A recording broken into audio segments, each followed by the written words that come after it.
الحمدللہ رب العالمین والصلاة والسلام علی اشرف الانبیاء والمرسلین اما بعد۔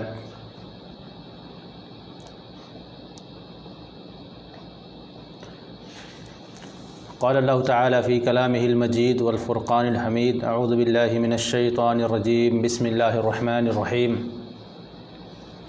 لیکن الذین اتقوا ربهم لهم غرف من فوقها غرف مبینۃ تجری من تحتها الانہار وعد اللہ لا یخلف اللہ المیعاد۔ محترم مشاہدین و مشاہدات، السلام علیکم ورحمۃ اللہ وبرکاتہ۔ محترم حضرات، اللہ تعالیٰ نے اہل ایمان کے لیے اور اپنے فرما بردار بندوں کے لیے جنت تیار کی ہے، جس میں ایسی ایسی نعمتیں ہوں گی کہ جن کو نہ کسی آنکھ نے دیکھا ہے اور نہ ہی ان کے متعلق کسی کان نے سنا ہے،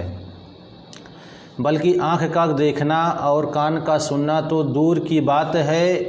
وہ تو ہمارے اور آپ کے تصور سے بھی بالاتر ہے۔ ہمارے پیارے نبی جناب محمد رسول اللہ صلی اللہ علیہ وسلم کا ارشاد گرامی ہے، قال اللہ عز وجل اعددت لعباد الصالحین ما لا عین رأت ولا اذن سمعت ولا خطر على قلب بشر۔ اللہ تعالیٰ فرماتا ہے، میں نے اپنے نیک بندوں کے لیے ایسی نعمتیں تیار کی ہیں جنہیں نہ کسی آنکھ نے دیکھا ہے اور نہ ہی کسی کان نے ان کے بارے میں سنا ہے، اور نہ ہی کسی انسان کے دل میں ان کے متعلق کوئی تصور پیدا ہی ہوا ہے۔ میرے بھائیوں اور بہنوں، جنت میں زندگی ہمیشہ کے لیے ہوگی اور اس میں کسی کو موت نہیں آئے گی، ہمیشہ کے لیے صحت و تندرستی ہوگی،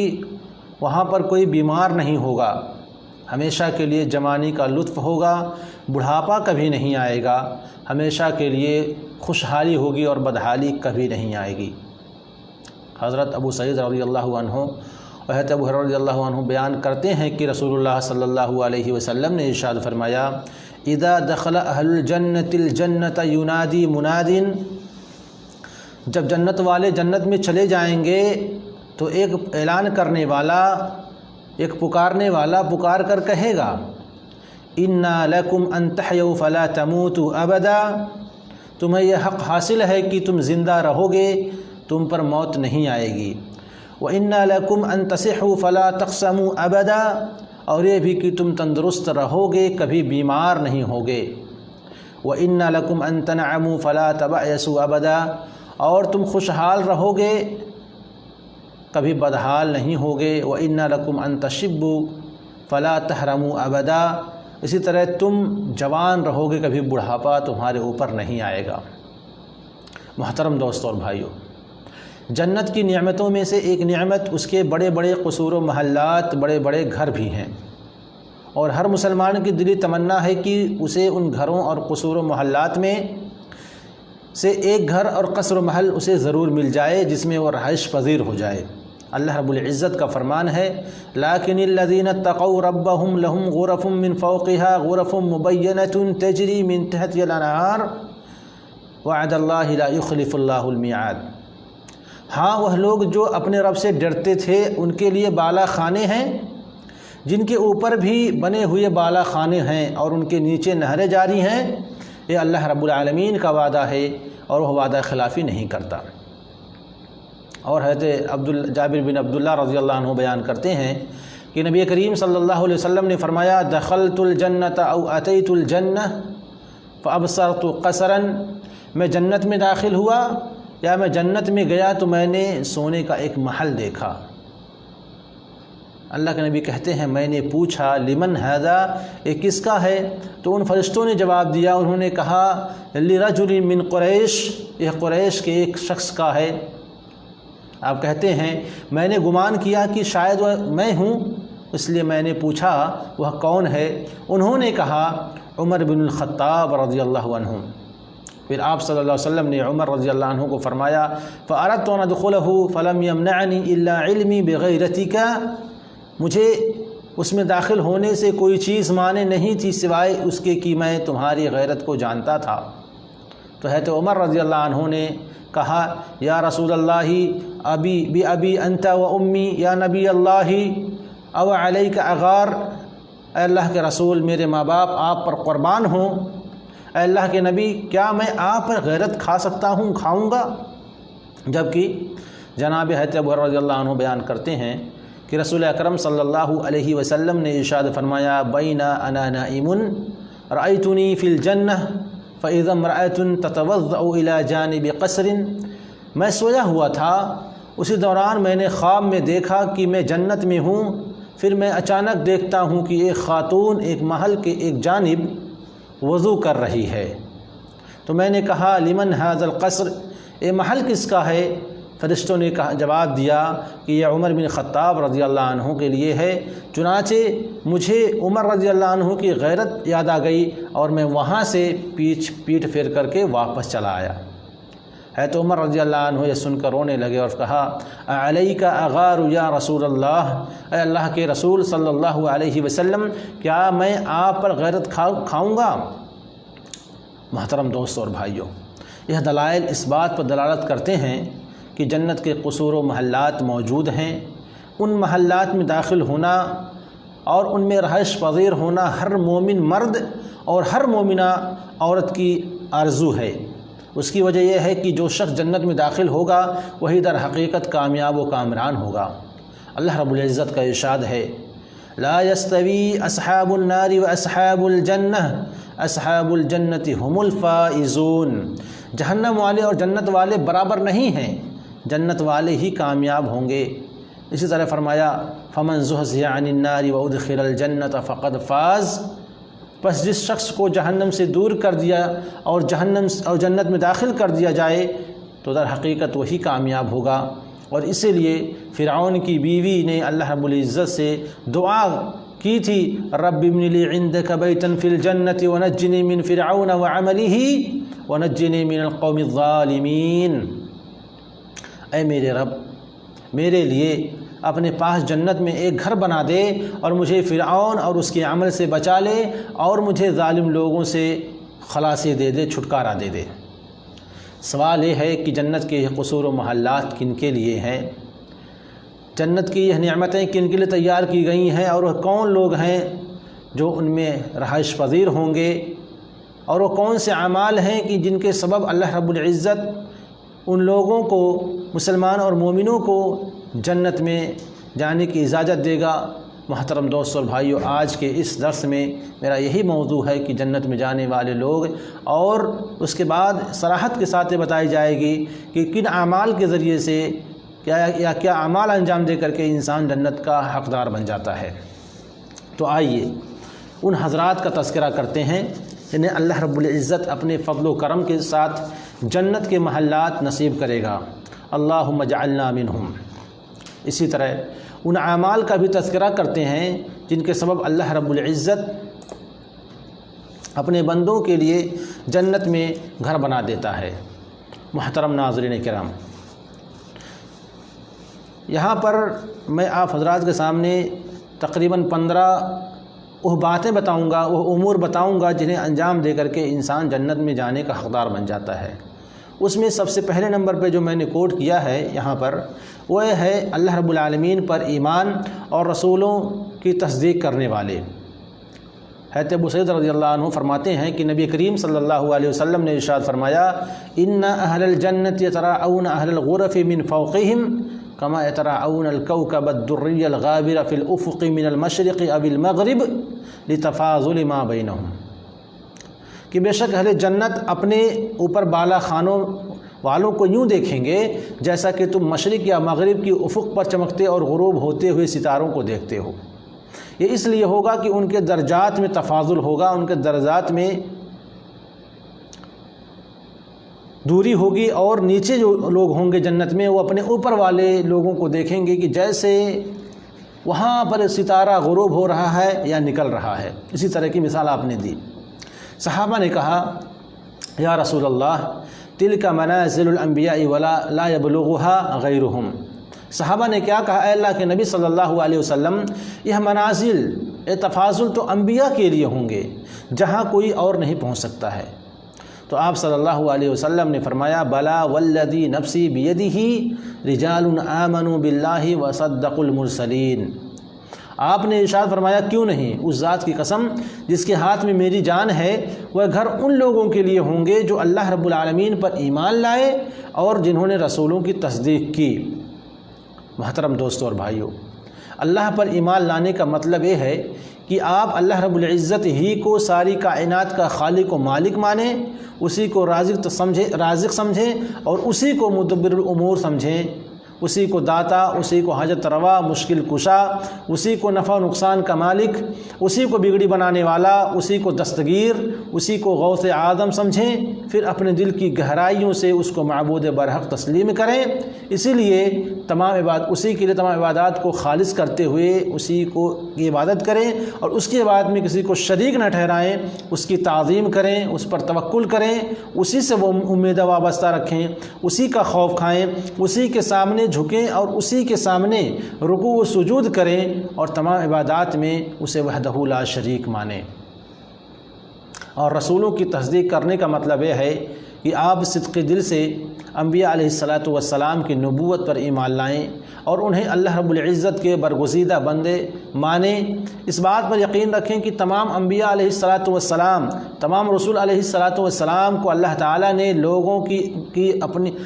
کو اپنی توحید اور دین اسلام کی طرف دعوت دینے کے لیے مبعوث فرمایا اور غیر اللہ کی عبادت سے منع کرنے کے لیے بھیجا، ان پر وحی نازل کی اور شرعی احکام دے کر انہیں نازل کیا، اتارا کہ جن پر عمل کر کے ان کے پیروکار دنیا اور آخرت کی فلاح و بہبودی سے ہمکنار ہو سکتے ہیں۔ محترم دوستوں اور بھائیوں، یہ پہلے نمبر تھی۔ دوسرے نمبر پر جو یہاں پر جو میں نے نقطہ کوٹ کیا ہے وہ یہ ہے ایمان لانا، اسلام قبول کرنا اور ہجرت کرنا اور پھر جہاد، اللہ رب العالمین کے راستے میں جہاد کرنا۔ یعنی جو شخص اللہ رب العالمین پر ایمان اس طرح سے لایا جیسا کہ میں نے ابھی ذکر کیا ہے کہ اس کے ساتھ فرائض اسلام پر بھی عمل کرتا رہے، اللہ رب العالمین کے دین کے لیے دار الکفر کو چھوڑ کر اگر دار الاسلام کی طرف ہجرت کرنی پڑ جائے تو اسے بھی وہ کر گزرے، اس سے گریز نہ کرے، اور اسی طرح جہاد فی سبیل اللہ کا موقع آئے تو اس سے بھی پیچھے نہ رہے، تو ایسے شخص کے لیے اللہ تعالی جنت میں گھر بنا دیتا ہے۔ رسول اللہ صلی اللہ علیہ وسلم کا ارشاد ہے، انا زعیم والزعیم الحمیل لمن آمن بی واسلم وہاجر ببیت فی ربض الجنہ وببیت فی وسط الجنہ۔ آپ صلی اللہ علیہ وسلم فرماتے ہیں، میں اس شخص کو جنت کے ادنا درجے میں ایک گھر اور جنت کے درمیان درجے میں ایک گھر کی ضمانت دیتا ہوں جو میرے اوپر ایمان لایا، اسلام قبول کیا اور ہجرت کی۔ وَأَنَا زَعِيمٌ لِمَنْ آمَنَ بِي وَأَسْلَمَ وَجَاهَدَ فِي سَبِيلِ اللَّهِ بِبَيْتٍ فِي رَبَضِ الْجَنَّةِ وَبِبَيْتٍ فِي وَسَطِ الْجَنَّةِ وَبِبَيْتٍ فِي أَعْلَى غُرَفِ الْجَنَّةِ۔ اسی طرح میں اس شخص کو بھی جنت کے ادنا درجے میں ایک گھر اور جنت کے درمیان درجے میں ایک گھر اور جنت کے اونچے بالا خانوں میں ایک گھر کی ضمانت دیتا ہوں جو میرے اوپر ایمان لایا، اسلام قبول کیا اور اللہ کے راستے میں جہاد کیا۔ پھر فرمایا، من فعل ذلك فلم يدع للخير مطلبا ولا من الشر محربا يموت حيث شاء ان يموت۔ جس نے یہ اعمال کیے، یہ اعمال انجام دیے، پھر وہ خیر کے ہر عمل کو طلب کرتا رہا، بھلائی کے ہر کام کو طلب کرتا رہا اور ہر برے عمل سے بچتا رہا، بھاگتا رہا، تو اس کی موت وہاں آئے گی جہاں وہ چاہے گا۔ محترم دوستوں اور بھائیوں، اس حدیث میں غور کیجیے کہ رسول اکرم صلی اللہ علیہ وسلم نے صرف ایمان، اسلام، ہجرت اور جہاد ہی کا ذکر نہیں کیا، بلکہ اس کے ساتھ ساتھ یہ شرط بھی ذکر کر دی کہ ہجرت جہاد کرنے والا شخص ہر وقت کار خیر کا طلبگار بھی ہو اور ہر برے کام سے اپنے دامن کو بچانے والا بھی ہو، جو اس بات کی دلیل ہے کہ اللہ تعالیٰ کے نزدیک وہ مومن جنت کے محلات کا مستحق ہے جو اپنی پوری زندگی اسی طرح سے گزارے بسر کرے کہ اس کے اندر ہر عمل خیر کا سچا جذبہ اور حرص ہو اور ہر برے عمل سے اپنا دامن پاک رکھتا ہو۔ اللہ تعالیٰ ہم سب کو اس کی توفیق عطا فرمائے۔ محترم دوستوں اور بھائیوں، تیسرے نمبر پر جو نقطہ یہاں پر کوڈ کیا گیا ہے وہ ہے کھانا کھلانا نرم گفتگو کرنا، مسلسل روزے رکھنا اور نماز تہجد پڑھتے رہنا۔ جی ہاں، یہ وہ اعمال ہیں کہ جن کے کرنے والے شخص کے لیے اللہ تعالیٰ نے خاص طور پر جنت کے بالا خانوں کو تیار کیا ہے۔ حضرت ابو مالک رضی اللہ عنہ کا بیان ہے کہ نبی کریم صلی اللہ علیہ وسلم نے ارشاد فرمایا، اِنَّ فِي الْجَنَّةِ غُرَفًا يُرَى ظَاهِرُهَا مِن بَاطِنِهَا وَبَاطِنُهَا مِن ظَاهِرِهَا، بے شک جنت میں ایسے بالا خانے ہیں جن کا بیرونی منظر اندر سے اور اندرونی منظر باہر سے دیکھا جا سکتا ہے۔ اعدها اللہ تعالیٰ لمن اطعم الطعام، انہیں اللہ تعالیٰ نے اس شخص کے لیے تیار کیا ہے جو کھانا کھلاتا ہو، وَأَلَانَ الْكَلَامِ، بات نرمی سے کرتا ہو، وَتَابَعَ الصِّيَامِ، مسلسل روزے رکھتا ہو، وَصَلَّى بِاللَّيْلِ وَالنَّاسُ نِيَامٌ، اور رات کو اس وقت نماز تہجد پڑھتا ہو، ادا کرتا ہو جب لوگ سوئے ہوئے ہوتے ہوں۔ محترم دوستوں اور بھائیوں، کتنا بہترین عمل ہے کہ انسان کسی مسکین کو کھانا کھلائے، حاجت مند کو کھانا کھلائے، بات لوگوں سے نرم انداز میں کرے، اور پھر روزے رکھے، اور جب لوگ رات میں بے خوف سو رہے ہوں، گہری نیند میں ہوں، اور ایک بندہ اٹھ کر کے اس وقت اللہ تعالیٰ کی رضا کے لیے تہجد کی نماز پڑھتا ہو، تو ظاہر سی بات اللہ رب العالمین اس بندے سے خوش ہوں گے اور اس کو اپنے بنائے ہوئے جنت میں بالا خانے ضرور دیں گے۔ محترم دوستوں اور بھائیوں، نمبر 4 پر جو نقطہ یہاں کوٹ کیا گیا ہے وہ ہے بیٹے کی وفات پر صبر کرنا۔ اگر اللہ تعالیٰ کسی مومن بندے کے لخت جگر کو واپس لے لے، پھر وہ اس پر صبر و تحمل کا مظاہرہ کرے، اللہ تبارک و تعالیٰ کا شکر ادا کرے، اور انا للہ و انا الیہ راجعون پڑھ کر اللہ کی تقدیر پر رضامندی کا اظہار کرے، جزا و فضا نہ کرے، واویلا نہ کرے، سینہ کوبی اور ماتم نہ کرے، تو اللہ تعالیٰ اس کے لیے جنت میں ایک گھر بنا دیتا ہے۔ حضرت ابو موسیٰ اشعری رضی اللہ عنہ بیان کرتے ہیں کہ رسول اللہ صلی اللہ علیہ وسلم نے ارشاد فرمایا، اذا مات ولد العبد قال اللہ لملائکتہ قبضتم ولد عبدی، جب کسی بندے کا بیٹا فوت ہو جاتا ہے تو اللہ تعالیٰ اپنے فرشتوں سے پوچھتا ہے، تم نے میرے بندے کے بیٹے کو قبض کر لیا؟ فیقولون نعم، وہ کہتے ہیں جی ہاں۔ فیقول قبضتم ثمرۃ فؤادہ، اللہ تعالیٰ فرماتا ہے تم نے میرے بندے کے جگر گوشے لخت جگر کو فوت کر دیا؟ فیقولون نعم، وہ کہتے ہیں جی ہاں۔ فیقول ماذا قال عبدی، تو اللہ رب العالمین پوچھتے ہیں تب میرے بندے نے کیا کہا؟ فیقولون حمدک واسترجعا،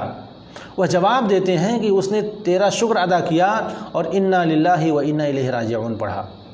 فیقول اللہ ابن لعبدی بیتا فی الجنہ وسموہ بیت الحمد،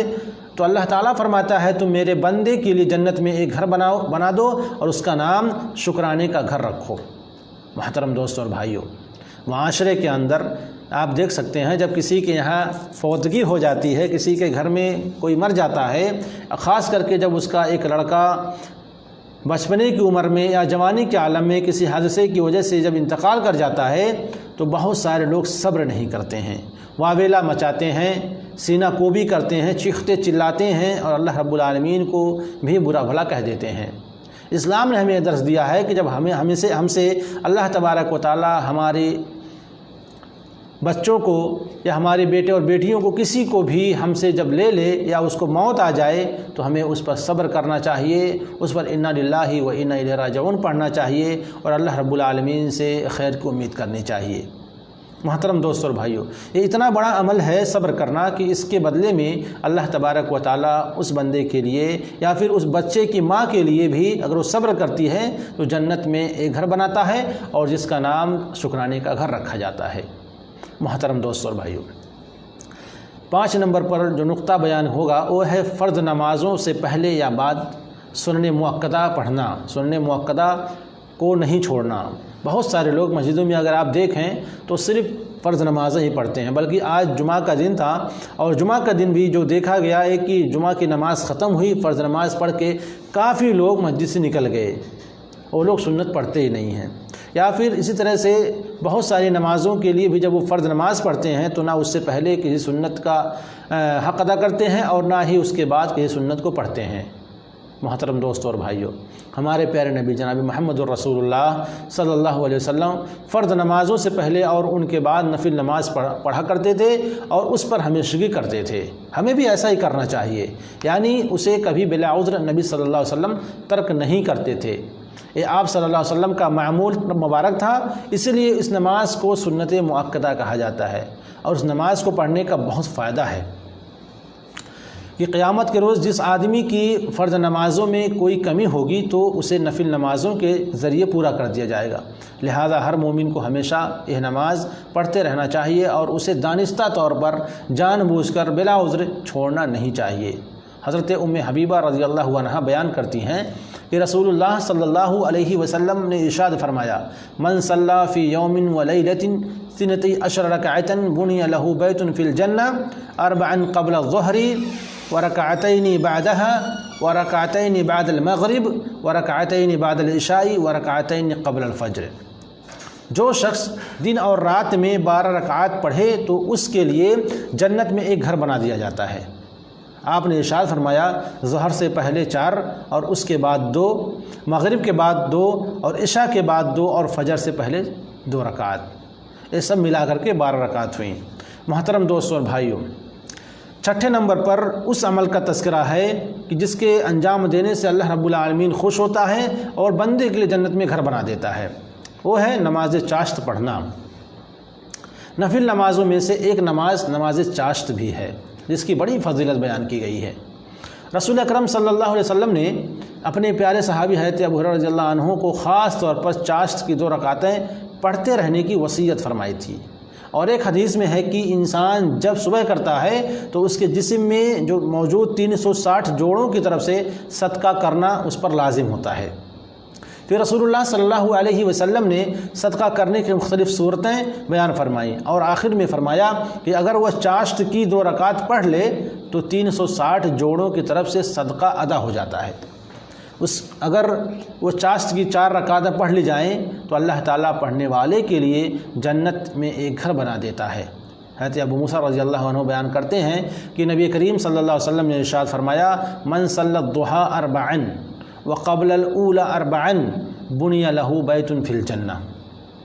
جو آدمی چاشت کے وقت 4 رکعتیں پڑھیں اور پہلی نماز یعنی ظہر کی نماز سے پہلے بھی 4 رکعت پڑھے تو اللہ تعالیٰ اس کے لیے جنت میں ایک گھر بنا دیتا ہے۔ یاد رہے کہ اسی چاشت کی نماز کو صلاۃ الاوابین بھی کہا جاتا ہے، صلاۃ الاوابین بھی اسی کو کہا جاتا ہے۔ اللہ تبارک و تعالیٰ ہمیں ان نمازوں کو پڑھنے کی توفیق عطا فرمائے۔ محترم دوستوں اور بھائیوں، 7 نمبر پر جو عمل یہاں پر ذکر کیا گیا ہے کہ جس کے انجام دینے سے اللہ رب العالمین انسان کو جنت عطا فرمائے گا، وہ ہے اللہ کی رضا کے لیے مسجد بنانا۔ روئے زمین پر سب سے افضل جگہ مسجد ہے، اور اس کی فضیلت کے لیے یہی بات کافی ہے کہ اللہ رب العالمین کا گھر کہلاتی ہے۔ مسجد بنانا اور اسے آباد کرنا بہت بڑی نیکی کا کام ہے۔ اللہ تعالیٰ نے قرآن مجید میں مساجد کو بلند کرنے اور ان میں اپنا ذکر کرنے کا حکم دیا ہے، اور ایسا کرنے والوں کو بہتر بدلہ دینے کا وعدہ کیا ہے۔ اور رسول اللہ صلی اللہ علیہ وسلم کا ارشاد گرامی ہے، من بنا مسجدا للہ کمفحص قطعۃ او اصغر بنى اللہ لہ بیتا فی الجنہ۔ جو شخص اللہ کے لیے مسجد بنائے، خواہ وہ پرندے کے گھونسلے جیسا چھوٹا ہی کیوں نہ ہو، تو اللہ رب العالمین اس کے لیے جنت میں ایک گھر بنا دیتا ہے۔ محترم دوستوں اور بھائیوں، مسجدیں آج ویران پڑی ہیں، مسجدیں بنا کر کے لوگ اس میں نماز تک نہیں پڑھتے ہیں۔ بہت سارے ایسے علاقوں کا معاملہ دیکھا گیا ہے کہ مسجدیں تو ہیں لیکن لوگ اس کو آباد کرنے کے لیے اس میں آتے نہیں ہیں، نماز نہیں پڑھتے ہیں۔ تو میں ان لوگوں سے بات خاص کر کے کہنا چاہوں گا کہ اگر آپ کے یہاں مسجد نہیں ہے تو پہلے مسجد بنائیں، اور اگر مسجد ہے تو اس کو آباد بھی کریں۔ اللہ رب العالمین ہمیں مسجدیں بنانے اور اس میں نماز ادا کرنے کی توفیق عطا فرمائے۔ محترم دوستوں اور بھائیوں، 8 نمبر پر اس عمل کا تذکرہ ہے کہ اللہ رب العالمین جس کے ذریعے سے جنت نصیب فرمائے گا، وہ ہے مسجد کی توسیع کرنا، مسجد کو بڑھانا۔ اگر کوئی شخص پوری مسجد نہ بنوا سکتا ہو تو وہ اپنی استطاعت کے مطابق اس کی توسیع کر کے بھی جنت کا حقدار بن سکتا ہے۔ حضرت عثمان بن عفان رضی اللہ عنہ جن دنوں اپنے گھر میں محصور تھے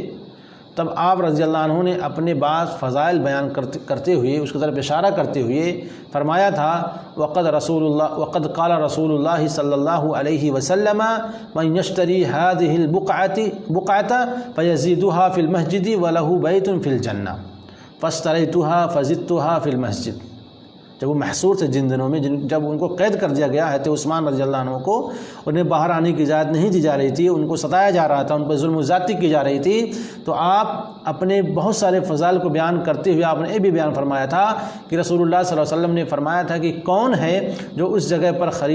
جو اس جگہ کو خریدے، کوئی جگہ تھی مسجد کے بغل میں، اس جگہ کو خریدے اور اسے مسجد میں شامل کر دے، یعنی مسجد کی توسیع میں زیادتی کر دے، اس کے بدلے میں اس کے لیے جنت میں ایک گھر ہے۔ کہتے ہیں کہ چنانچہ میں نے اسے خریدا اور مسجد میں شامل کر دیا۔ تو نبی کریم صلی اللہ علیہ وسلم کے اس فرمان کے مطابق کہ اگر مسجد کہیں چھوٹی ہے تو اگر کوئی آدمی بغل میں زمین خرید کر کے مسجد کی توسیع میں اس کو دے دے مسجد کے لیے، تو انشاءاللہ اللہ تبارک و تعالیٰ اس انسان کے لیے بھی جنت میں گھر بنائیں گے۔ محترم دوستوں اور بھائیوں، 9 نمبر پر اس عمل کا تذکرہ ہے جس کو بہت سارے لوگ مانتے بھی نہیں ہیں، حالانکہ اس کو ماننا چاہیے۔ اس کی وجہ سے اللہ رب العالمین ہمیں جنت میں جانے کا حق حاصل کرے گا اور ہمارے لیے جنت میں گھر بھی بنائے گا۔ وہ عمل کیا ہے؟ صف میں خالی جگہ کو پر کرنا۔ ہم لوگ اس عمل کو بہت چھوٹا سمجھتے ہیں کہ نماز پڑھتے ہیں اور نماز پڑھنے کے وقت کئی لوگ ہیں جو پیر سے پیر، کندھے سے کندھا نہیں ملاتے ہیں۔ محترم دوستوں اور بھائیوں، اس چھوٹے سے عمل پر بھی اللہ رب العالمین نے، اس کے رسول نے ہم مسلمانوں کو خوشخبری سنائی ہے۔ صف میں خالی جگہ پر کرنا،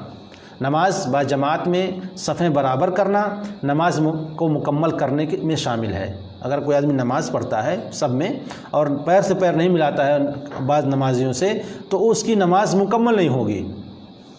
صف بہت ضروری ہے، یعنی نمازیوں کو نماز اس وقت تک مکمل نہیں ہوتی نمازیوں کی جب تک وہ صفیں برابر نہیں کرتے، اس کو مکمل صحیح طریقے سے صف بندی نہیں کرتے، اور صفیں اس وقت تک برابر نہیں ہو سکتی جب تک نمازی مل کر کھڑے نہ ہوں۔ بھائی کوئی دور کھڑا ہے، کوئی آگے کھڑا ہے، کوئی پیچھے کھڑا ہے، تو صف تو اس طرح سے نہیں ہوتی ہے۔ اس لیے رسول اللہ صلی اللہ علیہ وسلم نمازیوں کو مل کر کھڑے ہونے اور اپنے درمیان خلا نہ چھوڑنے کا حکم دیتے تھے۔ صف میں خالی جگہ کو پر کرنا اتنا بڑا عمل ہے کہ جو شخص اس کے لیے قدم اٹھاتا ہے اور خالی جگہ کو پر کرتا ہے تو اللہ تعالیٰ اس کے لیے جنت میں ایک گھر بنا دیتا ہے۔ جناب نبی کریم صلی اللہ علیہ وسلم کا ارشاد ہے، من سد فرجتن رفع اللہ بہا درجتن وبنا لہ بیتن فی الجنہ۔ جو شخص خالی جگہ کو پر کرے تو اللہ تعالیٰ اس کی وجہ سے اس کا ایک درجہ بلند کرتا ہے اور اس کے لیے جنت میں ایک گھر بنا دیتا ہے۔ دیکھیے ہم لوگ اس عمل کو بہت چھوٹا سوچتے ہیں، لیکن یہ عمل اتنا بڑا ہے کہ جو آدمی پیر سے پیر ملانے کے لیے خود آگے بڑھے تو اللہ تعالیٰ اس بندے کے درجے کو بلند کر دیتے ہیں اور پھر اس کے لیے جنت میں گھر بناتے ہیں۔ اللہ تعالیٰ ہمیں اس کی توفیق عطا فرمائے۔ محترم دوستوں اور بھائیوں، 10 نمبر پر اور یہ نقطہ ہے کہ جس عمل کو ہم انجام دے لیں تو انشاءاللہ اللہ تعالیٰ ہمارے لیے جنت میں گھر بنائے گا۔ اور وہ عمل کیا ہے؟ 10 مرتبہ سورہ اخلاص پڑھنا۔ سورہ اخلاص کی تو ایسی بہت فضیلت ہے، لیکن 10 مرتبہ اگر کوئی انسان اس کو سچے دل سے پڑھے، اللہ رب العالمین سے امید کرتے ہوئے پڑھے، تو اللہ تعالیٰ اس کے لیے جنت میں گھر بناتے ہیں۔ قرآن مجید کی جن صورتوں کی خصوصی طور پر جو فضیلت بیان کی گئی ہے ان میں سے سورہ اخلاص بھی ہے، یاد رکھیں۔ بڑی چھوٹی صورت ہے لیکن اس کی خصوصیت بہت بڑی ہے۔ اسے رسول اللہ صلی اللہ علیہ وسلم نے ثلث القرآن یعنی قرآن کے تیسرے حصے کے برابر قرار دیا ہے، اور یہ ایسی صورت ہے کہ جو شخص اس سے محبت کرتا ہو اور اسے بار بار پڑھتا ہو اس کے لیے اللہ تعالیٰ جنت میں ایک محل بنا دیتا ہے۔ رسول اکرم صلی اللہ علیہ وسلم کا ارشاد گرامی ہے، من قرأ قل هو اللہ احد حتی یختموها 10 مرات بنى اللہ له قصرا فی الجنہ۔ جو شخص مکمل سورۃ اخلاص 10 مرتبہ پڑھے تو اللہ تعالیٰ اس کے لیے جنت میں ایک محل بنا دیتا ہے، گھر نہیں محل بنا دیتا ہے۔ اس سورت ہے تو عمر رضی اللہ عنہ نے کہا، اے اللہ کے نبی صلی اللہ علیہ وسلم تب تو میں اس صورت کو بار بار پڑھتا رہوں گا، بہت زیادہ پڑھوں گا۔ نبی کریم صلی اللہ علیہ وسلم نے ارشاد فرمایا، اللہ اکثر و اطیب، اللہ تعالیٰ اور زیادہ دینے والا ہے اور بہت اچھا ہے، یعنی تم جتنی بار پڑھنا چاہتے ہو اس کو پڑھو۔ میرے بھائیوں اور دوستوں، اس عظیم الشان صورت کی محبت بندے کو جنت میں داخل کرا دیتی ہے۔ حضرت انس رضی اللہ عنہ ارشاد فرماتے ہیں کہ ایک انصاری شخص مسجد قباء میں امامت کر رہا تھا، لوگوں کو امامت کرا رہا تھا، تو جب بھی وہ نماز پڑھتا، جب یہ قرات شروع کرتا تو سورہ اخلاص سے شروع کرتا تھا۔ سورہ اخلاص پڑھتے امام صاحب، اس کے بعد کوئی سورت پڑھتے تھے، اور وہ حرکت جو ہے، کام جو ہے وہ ہر رکعت میں کرتے تھے۔ اس کے مقتدیوں نے کہا تم ہمیشہ اسی سورت کو پڑھتے ہو یا پھر اس کے ساتھ کوئی سورت ملا لیتے ہو، ایسا کرو یا تو تم اسی کو پڑھو یا پھر اس کو چھوڑ کر کے جو دوسری سورت پڑھنی ہے اسی کو پڑھو۔ انہوں نے کیا کہا کہ میں اسے نہیں چھوڑ سکتا، اگر تمہیں پسند ہو تو امامت جاری رکھوں، اور اگر تمہیں پسند نہ ہو تو میں امامت ترک کر دیتا ہوں، امامت ہی چھوڑ دیتا ہوں، لیکن میں اگر پڑھاؤں گا تو اس سورت کو ضرور پڑھاؤں گا۔ تو ان کے مقتدی حضرات انہیں اپنے میں سے سب سے بہتر سمجھتے تھے، بڑے عالم تھے وہ، اس لیے وہ نہیں چاہتے تھے کہ کوئی ان کی جگہ پر امامت کرائے۔ چنانچہ جب نبی کریم صلی اللہ علیہ وسلم ان کے پاس آئے تو انہوں نے آپ صلی اللہ علیہ وسلم کو اس کے بارے میں بتایا،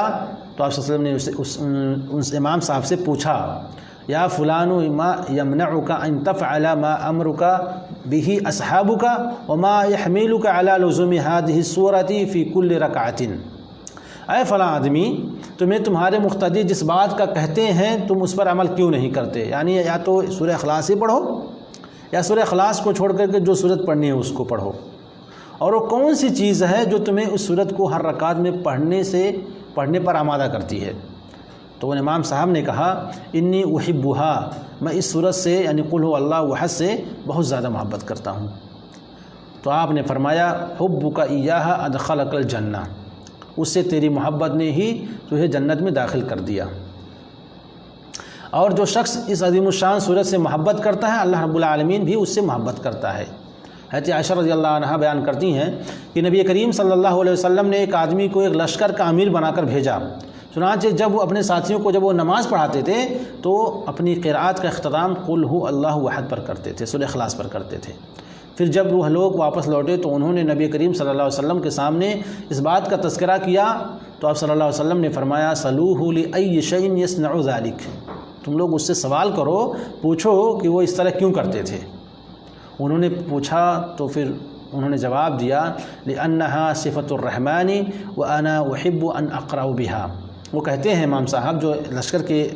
امام تھے، جو امیر تھے، کیونکہ اس صورت میں رحمان کی صفات بیان کی گئی ہیں اور ان کی قرأت کرنا میں بہت زیادہ پسند کرتا ہوں۔ تو نبی کریم صلی اللہ علیہ وسلم نے ارشاد فرمایا اخبروہ ان اللہ یحبہ، اسے بتا دو کہ اللہ تعالیٰ اس سے بھی محبت کرتا ہے۔ تو میرے دوستوں اور بھائیوں، سورہ اخلاص کو پڑھنا اس کے دو فوائد ہیں۔ پہلے نمبر پر تو جنت میں جانے کا یہ فائدہ ہے، دوسرے نمبر پر یہ ہے کہ اللہ رب العالمین کی محبت بھی اس انسان کو ملے گی جو سورہ اخلاص کی قرأت کرتا رہے گا۔ محترم دوستوں اور بھائیوں، 11 نمبر پر ایسا عمل ہے جو ہمارے معاشرے میں بہت حد تک پایا جاتا ہے، بہت زیادہ پایا جاتا ہے، اگر ہم اس کو چھوڑ دیں تو نبی کریم صلی اللہ علیہ وسلم جنت میں ہمارے لیے ایک گھر کی ضمانت دیتے ہیں، اور وہ عمل ہے جھگڑے سے اجتناب کرنا۔ جھگڑا بہت ہوتا ہے اپنے یہاں، ہر کہیں بھی ہوتا ہے۔ ہمارا دین تمام مومنوں کو بھائی بھائی قرار دیتا ہے، جیسا کہ اللہ رب العالمین کا فرمان ہے انما المؤمنون اخوہ، اور مومنوں کے درمیان آپس کے تعلقات اس طرح ہوتے ہیں کہ وہ صرف اللہ کے دین کی خاطر ایک دوسرے سے بہت پیار کرتے ہیں، محبت کرتے ہیں، ایک دوسرے کا خیال رکھتے ہیں اور ایک دوسرے کے ہمدرد ہوتے ہیں۔ اللہ تعالیٰ نے ان کے ان تعلقات کو یوں بیان فرمایا ہے والمؤمنون والمؤمنات بعضهم اولئک اولیاء بعض، کہتے ہیں والمؤمنون والمؤمنات بعضهم اولیاء بعض، مومن مرد اور مومنہ عورتیں ایک دوسرے کے مددگار و معاون اور دوست ہوتے ہیں، اور اگر ان کے درمیان کبھی نزاع واقع ہو، کوئی نفرت پیدا ہو جائے، کوئی خلا پیدا ہو جائے، اختلاف پیدا ہو جائے، تو اسلام انہیں اس بات کی ترغیب دیتا ہے کہ وہ ایک دوسرے کو معاف کریں اور اپنے بھائی کی خاطر اپنے حق سے دستبردار ہو جائیں، اور نوبت اس حد تک نہ پہنچے کہ ان کے مابین جھگڑا ہو اور وہ ایک دوسرے پر ظلم و زیادتی کریں، معافی کرنے اور اسے جھگڑا ترک کرنے کی بڑی فضیلت بیان کی گئی ہے۔ رسول اللہ صلی اللہ علیہ وسلم نے ارشاد فرمایا انا زعیم ببیت فی ربض الجنہ لمن ترک المراء وان کان محقا، فرماتے ہیں آپ صلی اللہ علیہ وسلم میں اس شخص کو جنت کے ادنا درجے میں ایک گھر کی ضمانت دیتا ہوں جو حق پر ہونے کے باوجود جھگڑے سے اجتناب کرے۔ آپ حق پر ہیں، آپ کی غلطی نہیں ہے، پڑوس کی غلطی ہے، بھائی کی غلطی ہے، پھر بھی آپ خاموش رہیں، جھگڑا نہ کریں، تو پھر انشاءاللہ اللہ کے نبی صلی اللہ علیہ وسلم کے بقول آپ جنت میں ایک گھر کے مستحق ٹھہریں گے۔ محترم دوستوں اور بھائیوں، اللہ تعالی ہمارے اندر صبر کا جذبہ پیدا کرے۔ 12 نمبر پر جو یہاں پر نقطہ ذکر کریں گے وہ ہے مزاح میں بھی جھوٹ نہ بولنا۔ بہت سارے لوگ مذاق کرتے ہیں، دوستوں میں مجلسوں میں بیٹھ کر کے، گھروں میں بیٹھ کر کے ہنسی مذاق کرتے ہیں، تو وہ مذاق میں جھوٹ بول جاتے ہیں یا جھوٹ بولتے ہی ہیں۔ محترم دوستوں اور بھائیو، ہمارا دین سچ بولنے کا حکم دیتا ہے اور جھوٹ بولنے سے منع فرماتا ہے۔ سچ بولنا نیکی کا کام ہے اور جھوٹ بولنا بہت بڑا گناہ ہے، یہ سب کو معلوم ہے، اور جھوٹ سے بچنا اس قدر ضروری ہے کہ مذاق میں بھی جھوٹ نہیں بولنا چاہیے۔ اس کی بڑی فضیلت بیان کی گئی ہے، وہ فضیلت کیا ہے سنیے۔ نبی کریم صلی اللہ علیہ وسلم کا ارشاد ہے، آپ نے فرمایا انا زعیم فی ربض الجنت لمن ترک المراء وان کان محقا وببیت فی وسط الجنہ لمن ترک الکذب وان کان مازحا۔ آپ نے ارشاد فرمایا میں اس شخص کو جنت کے ادنا درجے میں ایک گھر کی ضمانت دیتا ہوں جو حق پر ہونے کے باوجود جھگڑے کو چھوڑ دے، جھگڑے سے اجتناب کرے، اور اس شخص کو جنت کے بیچوں بیچ درمیان جگہ میں ایک گھر کی ضمانت دیتا ہوں جو جھوٹ چھوڑ دے، اگرچہ وہ مذاق ہی کیوں نہ ہو۔ مذاق میں ہی جھوٹ کیوں بول رہا ہے، نہیں بولے تو انشاءاللہ جنت میں ایک گھر ملے گا اسے۔ جبکہ کئی لوگ اپنی مجلسوں میں لطیفہ گوئی کرتے ہیں، ہنسی مذاق کرتے ہیں اور ہنستے ہنساتے ہیں، اور ان کے ان لطیفوں میں سے اکثر و بیشتر لطیفے جھوٹے ہوتے ہیں اور ان کی کوئی حقیقت نہیں ہوتی ہے، لہذا ایسے لطیفے بیان کرنے سے ہمیں بچنا چاہیے۔ ہاں، جھوٹ بولے بغیر جائز مزاح، اگر مذاق کر رہے ہیں اور اس میں جھوٹ نہ بولنا ہو، تو جھوٹ بولے بغیر جو مزاح ہوتا ہے، جو ہنسی ہوتی ہے، اس میں اسے بیان کرنے میں کوئی حرج نہیں، آپ ہنسی مذاق کر سکتے ہیں۔ رسول اکرم صلی اللہ علیہ وسلم بھی بعض اوقات خوش طبعی کے لیے مزاح کر لیا کرتے تھے۔ ہنسی مذاق کرنا کوئی خراب کام تو نہیں ہے، کر سکتے ہیں آپ۔ حضرت صلی اللہ علیہ وسلم فرماتے ہیں کہ ایک شخص نبی کریم صلی اللہ علیہ وسلم سے گزارش کی کہ اسے سواری فراہم کی جائے۔ آپ نے فرمایا میں تمہیں اونٹنی کا بچہ دوں گا۔ اس نے کہا اے اللہ کے رسول صلی اللہ علیہ وسلم میں اونٹنی کے بچے کا کیا کروں گا؟ آپ نے فرمایا وَهَلْ تَلِدُ الْإِبْلَ إِلَّا النُّوق، اونٹ کو بھی اونٹنی ہی نے جنم دی ہے، اونٹ کو بھی اونٹنی نے جنم دیا ہے۔ ایک طرح کا مذاق تھا۔ محترم دوستوں اور بھائیوں، حسن اخلاق ایک بہترین عمل ہے، اور اگر جس کے اندر حسن اخلاق ہے یقین رکھیں اس کے لیے جنت کی بشارت ہے۔ اسلام میں حسن اخلاق کی بہت بڑی فضیلت بیان کی گئی ہے، اس کی اہمیت بیان کی گئی ہے۔ توحید کے بعد سب سے بڑی چیز جو قیامت کے روز انسان کے ترازو میں بڑی وزنی ہوگی وہ کیا ہے؟ وہ ہے حسن اخلاق۔ رسول اکرم صلی اللہ علیہ وسلم ارشاد فرماتے ہیں ما من شیء یوضع فی المیزان اثقل من حسن الخلق وان صاحب حسن الخلق لیبلغ به درجۃ صاحب الصوم والصلاۃ۔ آپ فرماتے ہیں ترازو میں رکھی جانے والی سب سے وزنی چیز اچھے اخلاق کے سوا کچھ نہیں، اچھے اخلاق کے سوا کچھ نہیں، اور اچھے اخلاق والا انسان اس شخص کے درجے کو پہنچ جاتا ہے جو صوم و صلاۃ کا پابند ہوتا ہے۔ اب ایک آدمی کا اخلاق ہی اچھا نہ ہو، روزہ رکھتا رہے، نماز پڑھتا رہے، اور ایک آدمی کی کم روزہ رکھتا ہے، جو فرائض ہیں اسی کو انجام دیتا ہے، فرض نمازیں پڑھتا ہے، لیکن وہ حسن اخلاق والا ہے، سب سے مل جل کے رہتا ہے، سلام دعا کے ساتھ رہتا ہے، تو آپ فرماتے ہیں کہ جو برابر، یعنی کہنے کا مطلب جو زیادہ نماز پڑھتے ہیں، نوافل ادا کرتے ہیں یا پھر نفل روزے رکھتے ہیں، تو اس کے مقابلے میں کم جو ہے جس کا اخلاق اچھا ہے اس کے برابر ہو جاتا ہے۔ اور حسن اخلاق کی فضیلت اتنی زیادہ ہے کہ نبی کریم صلی اللہ علیہ وسلم نے حسن اخلاق کا مظاہرہ کرنے والے شخص کو جنت کے اعلیٰ درجے میں ایک گھر کی ضمانت دی ہے۔ آپ صلی اللہ علیہ وسلم کا ارشاد گرامی ہے انا زعیم ببیت فی ربض الجنت لمن ترک المراء وان کان محقا وببیت فی وسط الجنت لمن ترک الکذب وان کان مازحا وببیت فی اعلی الجنت لمن حسن خلقہ۔ میں اس شخص کو جنت کے ادنا درجے میں ایک گھر کی ضمانت دیتا ہوں جو برحق ہونے کے باوجود بھی، حق پر ہونے کے باوجود بھی جھوٹ سے جھگڑے سے اجتناب کرتا ہے، اور اس شخص کو جنت کے درمیان درجے میں گھر کی ضمانت دیتا ہوں جو جھوٹ نہیں بولتا ہے گرچہ وہ مذاق ہی کیوں نہ ہو۔ اور بعد میں فرمایا آپ نے، میں اس انسان کے لیے، اس شخص کے لیے جنت کے اعلیٰ درجے میں ایک گھر کی ضمانت دیتا ہوں جس کا اخلاق اچھا ہو۔ محترم دوستوں اور بھائیوں، تو ہمیں اپنے اخلاق کو سنوار کر رکھنا چاہیے اور اپنے آس پڑوس میں رہنے والوں سے کبھی جھگڑا نہیں کرنا چاہیے، کسی سے جھگڑا نہیں کرنا چاہیے، اپنے اخلاق کو ہمیں اچھا بہتر بنانا چاہیے۔ دوستوں اور بھائیوں، یہاں 14 نمبر پر جو نقطہ بیان ہوگا وہ ہے مسلمانوں کی جماعت میں شامل ہونا۔ مسلمان کی جماعت ہے، کمیٹی ہے، اس سے کٹ کر نہیں رہنا چاہیے، شامل ہونا چاہیے اس میں۔ اسلام تمام مسلمانوں کو ایک امت اور ایک جماعت بننے کا حکم دیتا ہے اور فرقہ بندی سے منع فرماتا ہے، اختلافات سے منع فرماتا ہے۔ اللہ تبارک و تعالیٰ کا فرمان ہے وَاعْتَصِمُوا بِحَبْلِ اللَّهِ جَمِيعًا وَلَا تَفَرَّقُوا، تم سب اللہ تعالیٰ کی رسی کو مضبوطی سے تھام لو اور فرقہ میں مت بٹو، ٹولی ٹولی مت بناؤ۔ لہٰذا ہر مسلمان پر لازم ہے کہ وہ مسلمانوں کی جماعت میں شامل رہے اور ان سے الگ تھلگ نہ ہو، اور جو شخص ہر حال میں مسلمانوں کی جماعت میں شامل رہے اسے رسول اللہ صلی اللہ علیہ وسلم نے جنت کے وسط میں، درمیان میں ایک گھر کی خوشخبری دی ہے۔ حضرت عمر بن خطاب رضی اللہ عنہ بیان کرتے ہیں کہ رسول اللہ صلی اللہ علیہ وسلم نے ارشاد فرمایا علیکم بالجماعۃ وإیاکم والفرقۃ فإن الشیطان مع الواحد وهو من الاثنین ابعد من اراد بحبوحۃ الجنۃ فلیلزم الجماعہ۔ آپ فرماتے ہیں تم لوگ ضرور مسلمانوں کی جماعت میں شامل رہنا اور فرقہ واریت سے بچنا، کیونکہ شیطان اکیلے بندے کے ساتھ ہوتا ہے اور دو آدمیوں سے ڈرتا رہتا ہے، یعنی دور رہتا ہے، دو آدمیوں سے دور رہتا ہے۔ جو شخص جنت کے وسط میں رہنا چاہتا ہو تو وہ بہرحال ہر صورت میں جماعت میں شامل رہے۔ مسلمانوں کی جماعت میں ہر حال میں شامل رہنے کے بارے میں اس حدیث کے علاوہ اور بھی کئی حدیثیں موجود ہیں جن میں رسول اللہ صلی اللہ علیہ وسلم نے اس کا حکم دیا ہے اور مسلمانوں کی جماعت سے الگ ہونے سے منع فرمایا ہے۔ چنانچہ ایک حدیث میں ہے کہ آپ صلی اللہ علیہ وسلم نے ارشاد فرمایا وَأَنَا آمُرُكُمْ بِخَمْسٍ آمَرَنِيَ اللَّهُ بِهِنَّ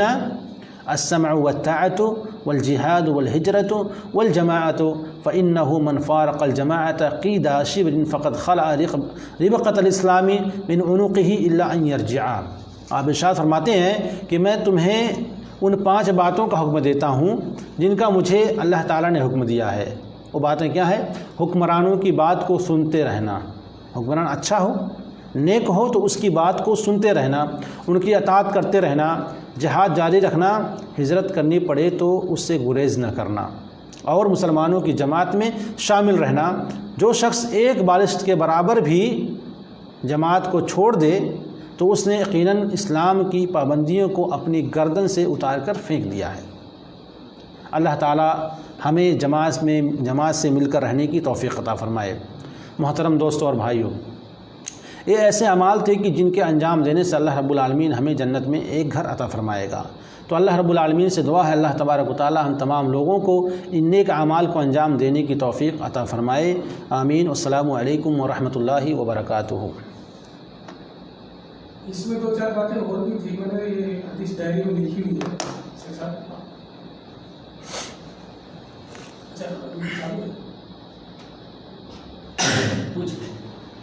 فیس بک اندر ہاں